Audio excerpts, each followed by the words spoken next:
ज़मीन पर आफ़ात, ज़लज़ले, तूफ़ान और वबाई अमराज वग़ैरह क्यों ज़हूर पज़ीर होते हैं और लाखों इंसानों को लुक़्मा अजल बना देते हैं। जब कोई आफ़त ज़ाहिर होती है तो वो हर जी रूह को अपनी लपेट में ले लेती है।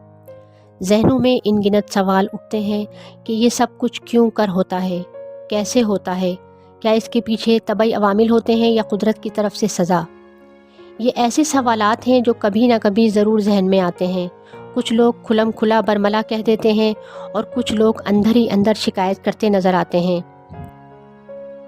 कुरान हकीम इस कायनात पर गौर व फ़िक्र की दावत देता है। कुरान में 750 दफ़ा मुसलमानों की तवज्जो साइंसी हक़ाइक़ और मुशाहिदात की तरफ मबजूल कराई गई है। कायनात की हर शे के अंदर अल्लाह ताला ने एक ख़ासियत पैदा कर दी और उसे एक ख़ास ज़ाब्ते का पाबंद बना दिया। पूरी कायनात का निज़ाम एक मुक़र्रर ज़ाब्ते का मोहताज है। एक ऐसे प्रोग्राम के तहत कायनात रवां दवा है जो उसके लिए खालिक ने मुतय्यन कर दिया है। इस तरह ज़मीन में आने वाली कुदरती तब्दीलियाँ जिनसे तबाही व बर्बादी होती है, इसमें कुदरत के कारफरमा क़वानीन का अमल दखल है, जिसकी वजह से ज़मीन पर तबाही फैल रही है। साइंस ये बताती है कि ज़लज़ले आने की वजह ज़मीनी कीमियाई तब्दीलियाँ हैं, क्योंकि ये तब्दीलियाँ इन अटल क़वानीन के तहत पैदा होती हैं जिनका वक़ू पज़ीर होना ज़मीन की साख्त और इसकी बेहतरी के लिए ज़रूरी होता है।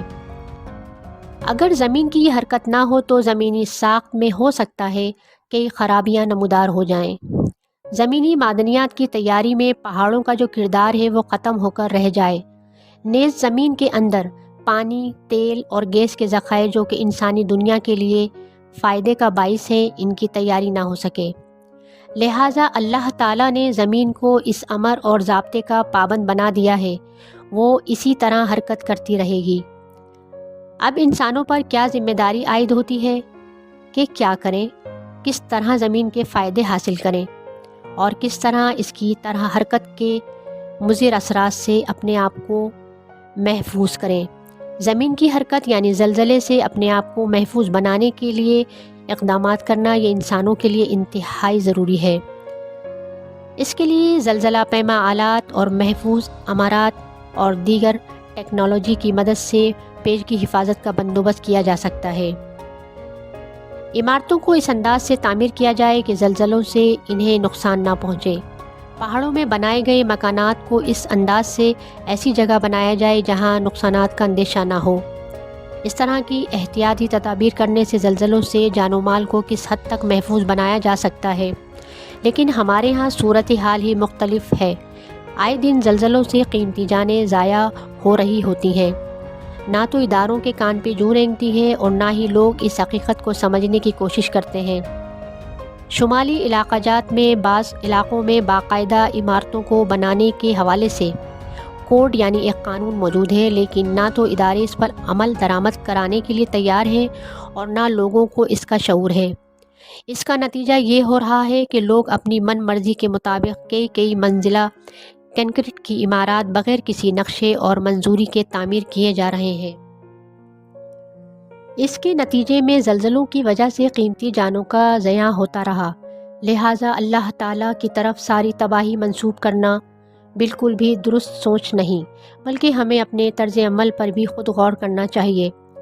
कुरान हकीम ने बुनियादी हकीकत की तरफ तवज्जो दिलाई है कि फ़ितरत के जो क़वानीन दिए गए हैं, इन पर अमल करने से तबई नताइज पैदा होते हैं। अब जो अक़वाम इन क़वानीन की मुकम्मल पासदारी करती हैं वो तरक्की करती हैं।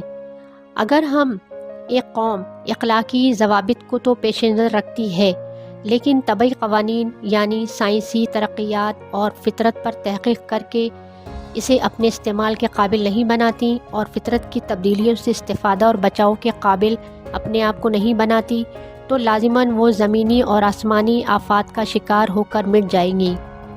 अगर एक कौम सिर्फ़ तबई क़वानीन पर एहसार रख के इख़लाक़ी क़वानीन से एनराव करती है तो इसका पैदाशुदा माशरा इख़लाक़ी बेराह रवी का शिकार होकर तबाह हो जाता है।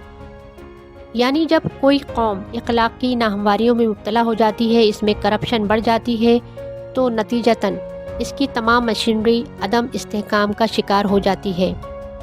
طبعی استحکامات اس قدر ناقص اور کمزور ہو جاتے ہیں کہ ارضی یا سماوی حوادث کا مقابلہ کرنے کے قابل نہیں رہتی۔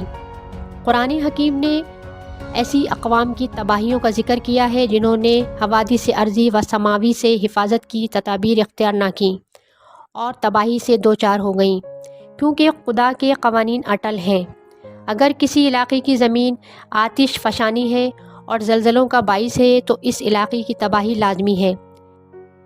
اب اس امر کی ضرورت ہے کہ اللہ تعالیٰ کی دی ہوئی عقل سے ان تبدیلیوں کے مطالعے اور تحقیق سے اس سے بچاؤ کے لیے ٹیکنالوجی تیار کریں۔